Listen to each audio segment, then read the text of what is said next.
going to the set to visit Desmond. I publicly skipped work that day. When intimate photos of him and a popular young actress at a hotel surfaced, the crew on set were treading carefully around me, but I paid them no mind. My attention was completely captured by a young man in the corner, who resembled Desmond King by about 50%. The crew was having lunch, and the caterer gave him an extra meatball. He smiled genuinely, his eyes crinkling. I pondered, who is he? Melancholy fries reminds you. The novel Jade Green set visit is beginning. Celine Lowell, the head of the Lowell family, had a fondness for attractive individuals. She was quite lenient towards pretty faces, occasionally even offering resources and opportunities without reservation to artists she found pleasing to the eye. However, since Desmond King appeared by my side, such occurrences became less frequent. Yet, it was widely known, never a secret from the past. The director's eyes lit up, and he quickly replied, "He's Mr. King's body double, named Ben Carter." I nodded slightly. "Since Desmond King hasn't arrived, film the other scenes first. How's his work ethic?" The script supervisor beside me brought over a laptop and directly played some of Ben Carter's audition clips for me. His movements were fluid and agile, full of spirit, a truly enjoyable performance. I glanced at my assistant, Jake Rivers, who had been with me for years and knew my preferences inside and out. Without needing me to say more, he whispered a few words to the associate director. The atmosphere on set gradually thawed, becoming lively and bustling again, as if the earlier stagnation caused by lead actor Desmond King's inexplicable absence had never occurred. Ben Carter was instructed to go on set. From a not-so-close distance, the handsome young man seemed a bit surprised, looking up directly into my eyes. They were dark eyes, as bright as stars. He smiled at me, a captivating smile that made my heart flutter. Ben Carter was brought to Constellation Entertainment by Jake Rivers. This is one of the tallest buildings in the city, with 100 floors, and the entire top floor is my office space. As they came up the elevator, I had just finished a video conference and was gazing out the window, lost in thought. The weather today was clear, with not a cloud in the sky. On the table were a few thin documents, Ben Carter's life story. Less than half an hour after I showed interest in him, everything about him was delivered into my hands. Ben Carter grew up in an orphanage. His grades were originally good, but he dropped out of school midway for unknown reasons and started working as an extra. He had a certain foundation in martial arts, gradually becoming a go-to stunt double for some directors in the film city. I reviewed some of his audition clips and found that although Ben Carter was not professionally trained, he was very spirited and had a natural camera presence in his every move. However, there are too many people in this industry, and talent alone does not guarantee success. For example, Ben Carter had been a background actor for several years, neither hot nor cold. Becoming Desmond King's exclusive stunt double was already the most brilliant page in his resume. Truth be told, his appearance was quite outstanding. Photos didn't do him justice compared to seeing him in person. Although he resembled Desmond King by about 50%, his temperament was completely different. In real life, no one would likely mistake them for each other. I assessed his investment value, and the conclusion was S. The last person I rated this highly was Desmond King. I had promoted Desmond King for 3 years. From an unknown newcomer to a highly sought-after celebrity, I invested countless resources in her. Desmond King had a face that was unforgettable at first glance, handsome and charming, as beautiful as a peach blossom, but his lips were thin, his features sharp, and his eyes cool, exuding an arrogance that made one feel he was born to stand at the top. Everyone in the industry knew I was deeply in love with Desmond King. After all, as the head of the Lowell family, I had always been self-respecting and not close to men, never having any romantic scandals. Desmond King was the only exception,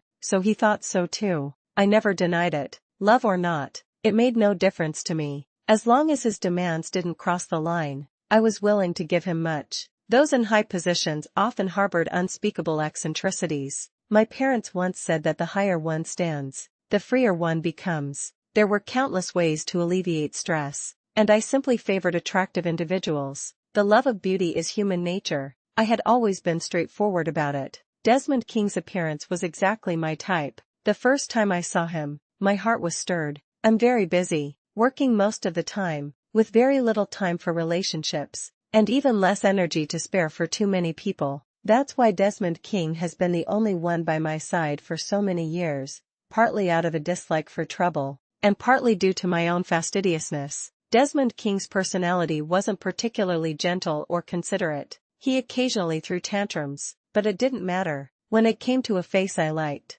I could be a bit more tolerant and biased. However, I'm also a businesswoman. I know I'm not running a charity. I've always been optimistic about Desmond King, and he didn't disappoint, bringing returns to the company far exceeding the investment. As for now, I'm just disappointed. Disappointed that when he spoke confidently about his ideals, his eyes once held such brilliant starlight. Now, he's indulging in a life of luxury and extravagance, shamelessly neglecting his work and bringing the entire film set to a standstill, making others pay for his irresponsibility. This crossed my line. I never give second chances. Suppress this. Deduct the extra public relations fees from his salary. Also, Desmond King's contract is almost up, isn't it? On set, Jake Rivers asked how to handle the situation, and I gave a brief order: gradually reclaim his commercial endorsements and film resources. Constellation Entertainment doesn't keep idlers. Since he doesn't have the business capability, others should take over his position.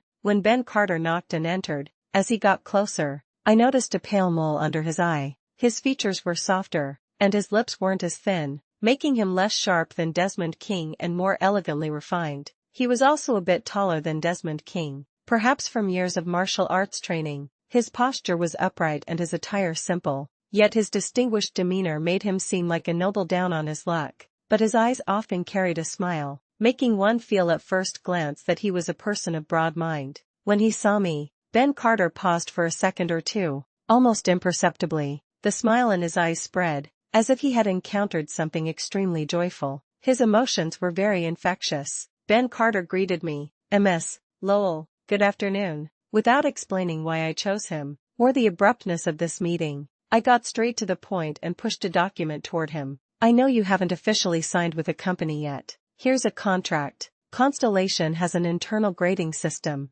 This is a B-class contract." Ben Carter was just an unknown extra, so this contract could already be considered exceptionally generous. But Ben Carter didn't even look at it. He gazed directly at my other hand, where there was another black folder. "Is that the second option?" Ben Carter smiled at me. "Can I choose that one?" He was very smart, and also very bold. I answered evasively, "Do you know what my relationship with Desmond King is?" He thought for a few seconds, carefully choosing his words. "He's your person. Everyone knows you're Desmond King's backer." Ben Carter didn't wait for me to speak, and continued, "If I sign that document, can I also become your person?" I was stunned by his directness and looked at him, somewhat puzzled. Ben Carter had a pair of very clear, dark eyes, reminiscent of an unpolluted sky. Even while saying something so misleading, his tone carried no hint of impropriety. I was silent for a few seconds, then softened my tone. "Ben Carter, I don't like to force people. I'm not stingy with giving more opportunities to attractive individuals, but that doesn't mean I intend to do anything to them." Ben Carter's smile at that moment captivated me. So this was a generous gift, requiring no in return. Constellation's long-standing success was linked to the habit of self-reflection among its leaders, consistently examining mistakes that didn't meet expectations, seeking reasons, and finding ways to improve to maintain clarity. Having reached this point with Desmond King, I briefly reflected, wondering if I had done anything wrong. For instance, did I mislead Desmond King into thinking I would blacklist him if he ended our relationship, causing him to secretly engage with others like a rat? But actually, I didn't like the idea of forced relationships. As the CEO of Constellation, people trying to curry favor with me were as numerous as fish in a river, and many offered themselves. However, my work was too demanding, and I truly had no interest in spending too much time and energy fighting over a man. Even though Desmond King was indeed a good companion and our past together was very pleasant, when we were together,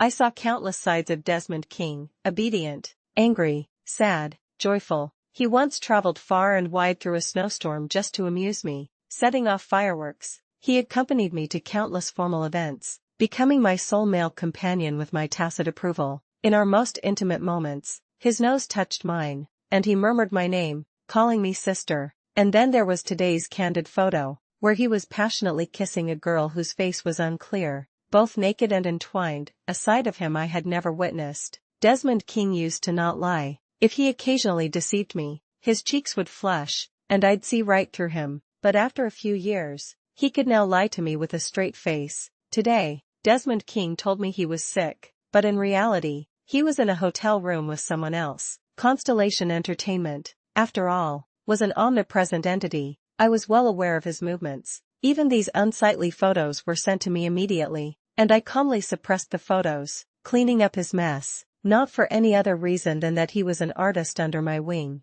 and a scandal would also affect the company's reputation. I knew he was faking a relationship with Maya, the lead actress from his previous drama, and it turned into a real one. Desmond King's occasional inattentiveness had not gone unnoticed by me. Changes in a person's heart were inevitable, and I didn't react much, only planning to treat him as a regular employee from now on. He had actively sought to be by my side, and I went along with it, not minding if it ended now. I just hadn't expected his relationship with Maya to have progressed to this extent. Today's set visit was a spontaneous decision. After all, I had just settled my affairs after returning to the country. Whether I didn't see him or found out about these things, it surprised and displeased me a bit, but that was all. Breaking a contract deserved punishment. I never forced him. If he didn't want to switch roles, that was fine. Ben Carter looked at me, silent for a few seconds. In his gentle, dark eyes, there was an unidentifiable emotion, like sunlight on a lake, shimmering and sparkling. His eye shape was excellent. When he looked at people, he was especially focused, the kind my employees often described as looking deeply even at a dog. Very handsome. I struggled for a second, then exceptionally explained a bit more. If you choose to sign this contract, you'll also have good development at Constellation. But he suddenly laughed, not mockingly or contemptuously, but with genuine joy. Ms. Lowell, becoming your person means you're at a disadvantage. A person with such outstanding looks, even if they uttered the most flattering words, would make others feel comfortable. Moreover, his eyes were clear, making one completely trust his sincerity at that moment. After all, Celine Lowell was the legendary crown of Constellation, a pearl of the business world. He was better at making people happy than Desmond King and seemed to align more with my aesthetic preferences. I was quiet for a few seconds, then pushed the black folder to him. This is an S+ level contract, with benefits equivalent to Desmond King's. You get what you put in. Of course, with past experience, I've added many restrictive clauses, but Ben Carter didn't even look at it. Flipping directly to the last page and signing briskly, I reminded him, you can have a lawyer look at it for you. No need. I have nothing worth deceiving. Ben Carter was very frank, smiling at me with crinkled eyes. Ms. Lowell wouldn't deceive me either. My heart felt as if it was gently tickled by a feather. I admitted I was pleased again. Work was done, and the moon had already climbed high. I took Ben Carter back to a villa I had purchased. This area was very quiet, with high privacy. Since it was purchased last year, Desmond King had never been here. Ben Carter could only temporarily wear the ladies' slippers I had prepared beforehand. I had him register his fingerprint. No one has been here, so there's nothing for you to use. Just tell the housekeeper what you need, and he'll get it all for you. He nodded seriously, looking inexplicably happy. I was puzzled. What's wrong? So this place belongs only to you? And in the future, only you and I will come here, right? He squatted down to help me change shoes, looking up at me, revealing a remarkably superior jawline and throat. Looking down, there was a white shirt with one button undone. From below, he looked very boyish. From above, the view was too open, easily distracting, so I didn't even hear what he said. I just followed my heart, lowered my eyes, and hooked his collar. Don't use honorifics from now on. He looked at me with that undefinable softness again, his eyes wet, like a small animal. Okay. Ben Carter was well suited for this path. As his fingertips gently ran through my damp hair, I was a little distracted. The quiet room was filled only with the humming sound of the hairdryer. The gentle breeze was warm and comfortable. His massage pressure was just right, making me feel drowsy. Ben Carter knelt beside me. From the moment we met until now, I finally saw a hint of troubled emotion on his face for the first time. I don't have any experience. His ears flushed. I'm afraid I'll hurt you. I was about to say it's okay. Actually, when I was with Desmond King, I never asked him to do such things. Just looking at Desmond King's face was enough. His rough actions were better left unmentioned. Unlike Desmond King, I wasn't keen on such intimate exchanges because they weren't particularly pleasant experiences. But the next moment, Ben Carter lifted my bathrobe and gently raised my calf. But I want to try something else first. His lips touched my leg, warm and soft. May I? I didn't say no, which was tacit consent. The indoor temperature subtly rose. My vision seemed to be veiled in a mist, as if I had fallen into a hot spring infused with petals. When I kissed Ben Carter just now, he was clumsy and unpracticed, sometimes even freezing, afraid to accidentally bump my teeth. Ben Carter's medical report showed he was healthy and clean, with no major illnesses since childhood, only a few old injuries from martial arts training. They indicated he had never dated and barely had any female friends. I curiously asked if it was his first kiss. He implicitly confirmed, then somewhat exasperatedly promised, but I'm a fast learner. Now, having fully perceived his lips and tongue in a different way, I finally understood just how fast a learner he was. His rapid progress was astonishing. At one point, I compulsively bit my lip, my breath quickening as I tried to pull my leg back, but he held my ankle. Don't hide, okay? His muffled voice seemed to sink into the seabed. It wasn't a command, but a plea. Yet, I found myself unable to refuse. My fingers toyed with his soft fringe, suddenly caught in a restrained dilemma. Desmond King had never done anything like this to me. I couldn't adapt, my vision blurring as if I were amidst towering waves. Consequently, I didn't even notice my phone vibrating beside me. The caller ID showed Desmond King. When Desmond King called me for the 6th time, I answered. What's wrong? What are you doing? Why aren't you answering the phone? Desmond King was clearly unaware of being photographed, and rightly so. He was engrossed in his romantic endeavors, unreachable by anyone. His agent was recently ill, and his assistant only dared to inform me first. His tone over the phone was slightly discontented, but he quickly revealed his purpose. Celine, I was supposed to be the male lead for Director Carter's Moonlight Grace, right? Why haven't I even received an audition invitation? Moonlight Grace was a female-led drama, so the male lead wasn't the primary role. It was more of a supporting character. However, this drama was aiming for awards, and Ben Carter happened to need a Best Newcomer award. I arranged for Ben Carter to work with Constellation's top agent, Lisa, who had just returned to Constellation after maternity leave. Lisa was highly efficient. In the afternoon, she provided me with Ben Carter's career plan for the next year, listing suitable projects for him, including Director Carter's drama. Desmond King had always wanted this male lead role, as he had previously only acted in idol dramas and also wished to move into more serious productions. But now that it suited Ben Carter,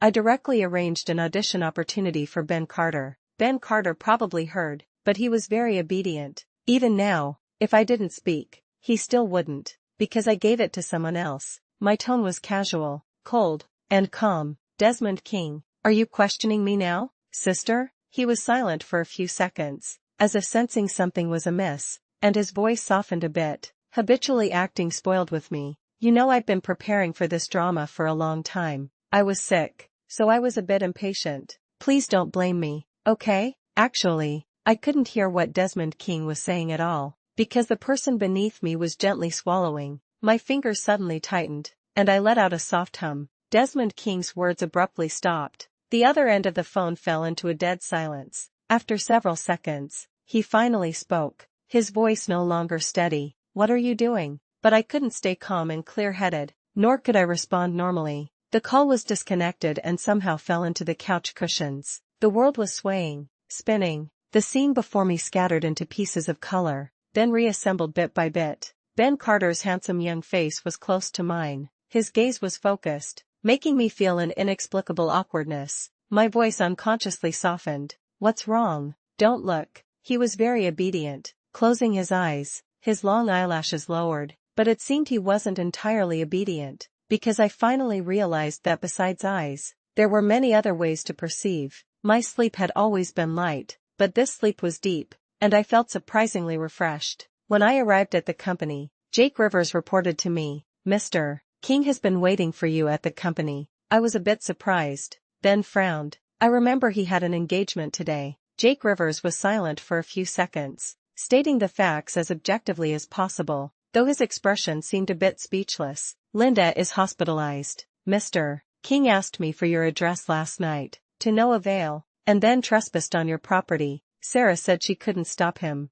Don't tell Linda about any of this for now. Let her focus on recovering. My expression grew cold. Tell him to come to the conference room. Desmond King clearly hadn't slept all night. He usually paid great attention to his appearance, but today he hadn't washed his face. His eyes were bloodshot, his expression haggard, and his clothes disheveled. His looks were greatly diminished. I stared at him for 2 seconds, thinking, he's become ugly, at least not as handsome as Ben Carter last night. And I only had patience for good-looking people. Desmond King's eyes lit up when he saw me, then he pursed his lips, seemingly trying his best to suppress his furious emotions. He gritted his teeth and took the offensive. Celine Lowell, where were you last night? What were you doing? Why did you hang up on all my calls? I ignored him and simply threw a thick stack of candid photos taken by paparazzi yesterday in front of him. Desmond King's voice abruptly stopped. He opened his mouth, his face suddenly pale, staring fixedly at the few highly explicit candid photos. Then he suddenly looked up,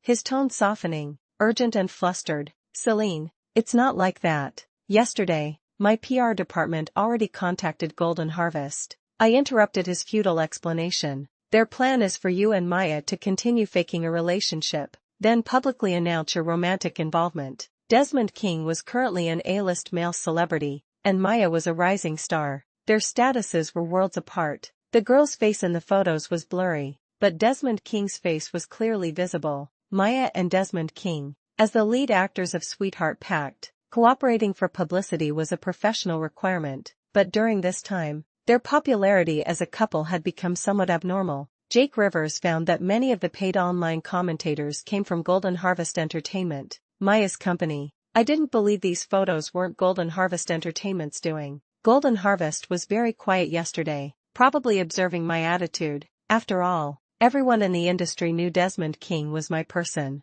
Their actions were a blatant provocation, but the facts were laid out. I didn't get angry. Constellation merely quietly suppressed these photos. Golden Harvest must be triumphant today and would certainly propose terms to me. An artist who neglected his duties, had an underground relationship, and abandoned work for a date. Yet he was Constellation's A-list male celebrity. Golden Harvest was confident I would swallow my anger and protect Desmond King. But they guessed wrong. What I disliked most was being set up. If I could promote one top star, I could promote a second. No one in this world was irreplaceable. The office air conditioner was blowing, but the person in front of me had fine beads of cold sweat on his forehead. Desmond King half knelt, looking up at me in an admiring posture. Celine, I was indeed sick yesterday, feeling dizzy the whole time. Maya came to see me. I don't remember any of this, but we didn't do anything. I pushed her away quickly. I was afraid you'd be angry, so I hadn't thought about how to tell you.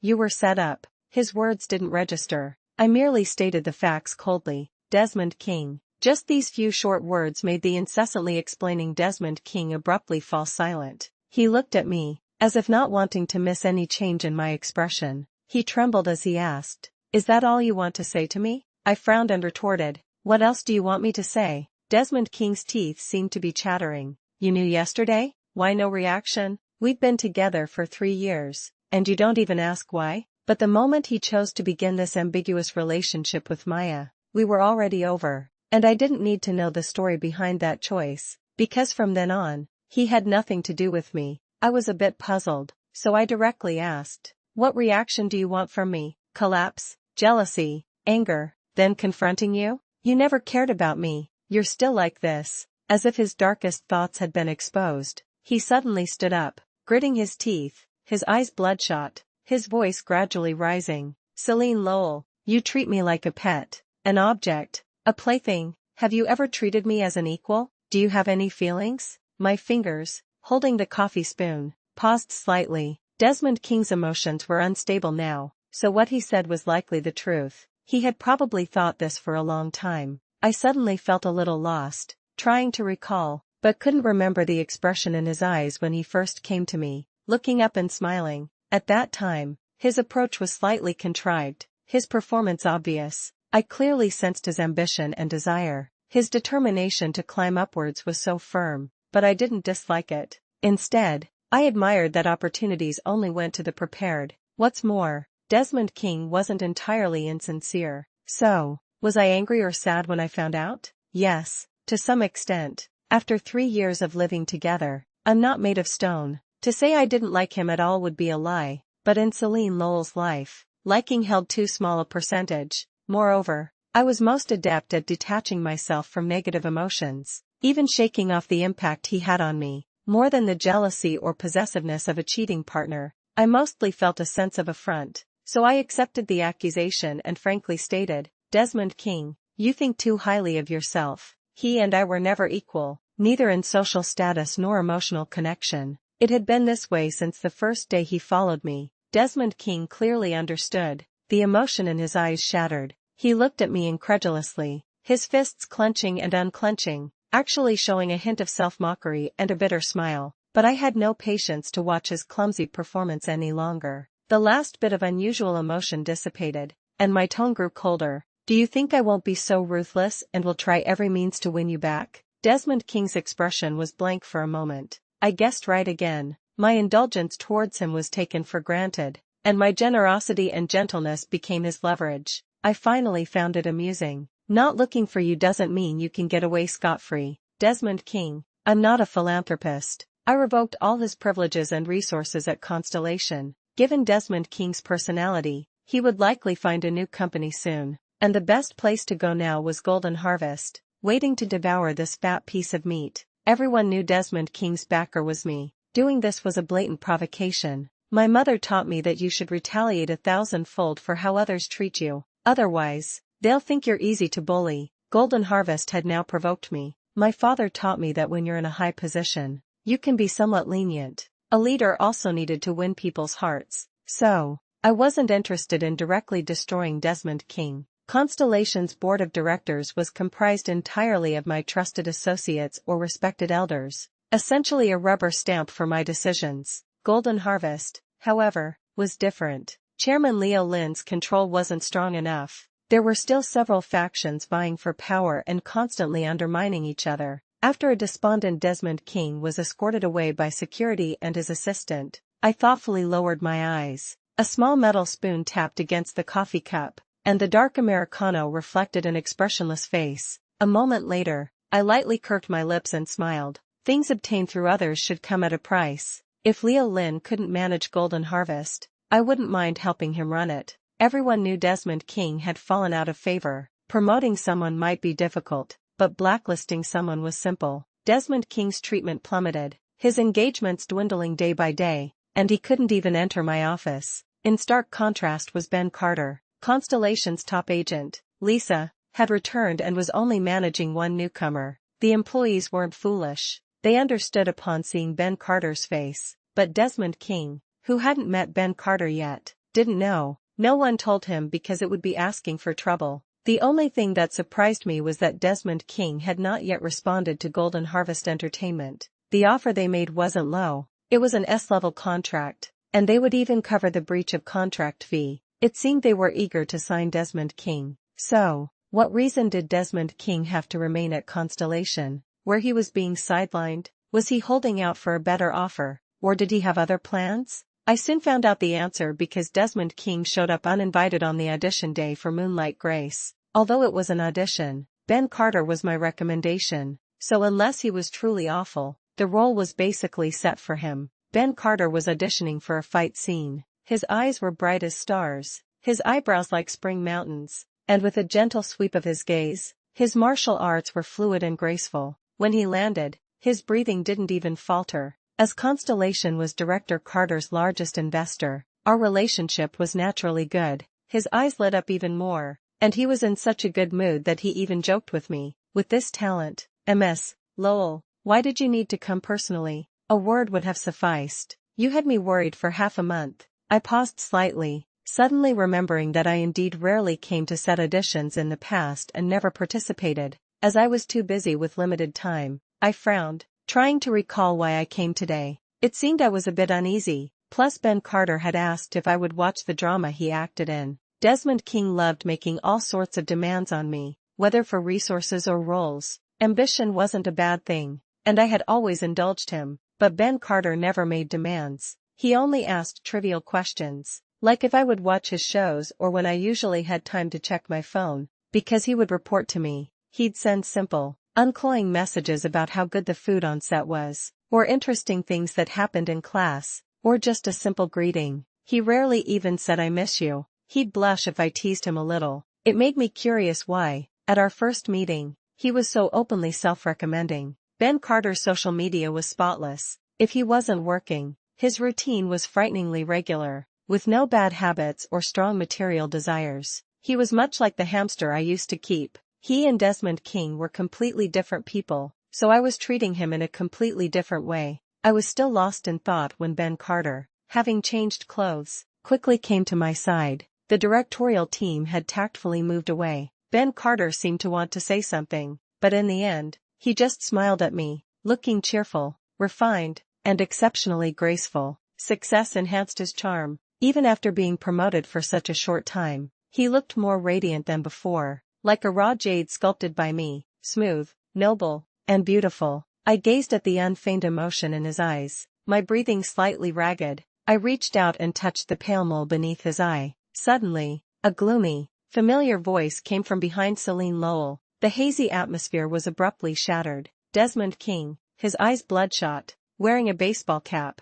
stood behind me, staring intently at Ben Carter. The emotions in his eyes shifted continuously: surprise, hesitation, confusion, sudden realization, anger, jealousy, fear, and finally, deep hatred and disgust. "It's you. I remember you. That little double, right?" Desmond King curved his lips, sneering. "What? You're even taking my place in bed now?" His expression twisted, his tone losing all reason. "Miss Lowell, you really don't pick and choose. You've been busy with him this whole time, huh? But resources for little doubles like this are probably all earned by sleeping around. Who knows what kind of dirty diseases he might have picked up outside." Bang! The folder I threw hit his forehead, leaving a bloodstain. "Desmond King, can't you speak properly?" My tone was flat. "Or did promoting you for a few years make you think you're someone important?" I never used to lay hands on him. To be precise, I disliked using violence, whether physical or verbal. Today was an exception. Desmond King stared at me blankly. I looked up. "I've already called someone to take you back. Don't make a fool of yourself outside." His face was pale, and he trembled, his voice filled with incredulous despair. "Celine Lowell, Constellation gave all my resources to him, didn't they?" "What do you mean? You don't want me anymore? You completely abandoned me because of him?" Desmond King's real education was only high school. Our communication was never smooth before, and I occasionally couldn't understand his thought process. At this moment, however, I suddenly understood why he hadn't left Constellation. He probably wanted to salvage our relationship. Wasn't that ridiculous? My patience was completely exhausted. "It has nothing to do with Ben Carter. Get out quickly. It's because you skipped work to sleep with another woman and were foolish enough to be photographed, damaging the company's interests and image. You're undeserving of your position." He suddenly stood up straight, his chest heaving violently, his eyes filled with rage. "Incoherent. Celine Lowell, I didn't become famous because of you. I'm telling you, Constellation can't do without me, not the other way around. I'll do just fine even if I leave. You just wait." With these words, a dead silence fell. Security had already arrived. I couldn't be bothered to spare him another glance. Get lost. It wasn't until we returned to the villa that I realized Ben Carter had been unusually quiet today, but his movements as he dried my hair were still incredibly gentle and meticulous. I looked up at him. "Are you unhappy?" Although I had helped him vent my frustration, Desmond King's words were truly terrible, so it was normal for him to be unhappy. His fingertips paused. Under the light, his pupils were a warm amber, his gaze like water, clear and pure. "No," Ben Carter whispered. "I just think it's not worth it." He was silent. I understood. Desmond King has nothing to do with me anymore. It's fine if you curse him a bit now, but he was someone you once liked. I struggled for a few seconds. Liked? At the time, yes, I certainly liked him. Otherwise, why would I have promoted him and chosen only him? But something that can be taken back immediately probably isn't a precious emotion, is it? Ben Carter suddenly knelt down, leaning close to me, looking up. "Miss Lowell." Those eyes flowed with an indescribable emotion, moist and glistening like the full moonlight. I watched his throat subtly bob. "I'm not dirty." His voice was clear but now sounded hoarse. "I wasn't out there. I'm clean." Of course, I knew that. I had seen his medical report. His tone was normal, yet it conveyed a sense of grievance. So my usual businesslike words were caught in my throat. I leaned down and gently kissed his beautiful eyes. Saying nothing, waves surged, the temperature rising. In a daze, I felt someone hold my hand, fingers intertwined, yet it took my breath away more than the most intimate touch. Ben Carter's eyes always seemed to convey so much. I didn't have time to ask, as I was already too overwhelmed to think. Vaguely, I heard him kiss my earlobe, softly asking, "Are you sticking up for me? Do you still like him? If you don't like him, can you spare a little bit for me?" But then I felt as if I had misheard, because he immediately said, "None of that matters." I instinctively asked, "Then what does?" He didn't answer. Starlight scattered across the bed,